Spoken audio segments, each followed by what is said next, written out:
नमस्ते। Result in 10 minutes, believe नहीं होता ना, करके देखिएगा। हिचकी जब आती है, हिकअप्स जब होते हैं तो बड़े बड़े काम या बड़े बड़े इंसान झुक जाते हैं, वीक हो जाते हैं। सो बच्चों को भी अगर हिचकी आती है और आप एकदम से उनकी हिचकी को बंद करना चाहें तो ये ट्रिक आजमा के देखिएगा। प्रूवन है, साइंटिफिक है।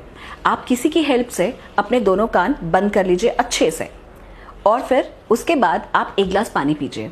ऐसा करने से जो वेगस नर्व है वो स्टिमुलेट हो जाती है, अलर्ट हो जाती है और हमारे ब्रेन में जो डायफ्राम है उसको एक सिग्नल भेजती है, एक ऐसा सिग्नल भेजती है जिससे हिचकी जो कि हमारे ब्रेन के मांसपेशियों की वजह से है वो बंद कर देती है। तो देखा कितना इजी था और हम लोग हिकअप से कितना परेशान रहते हैं।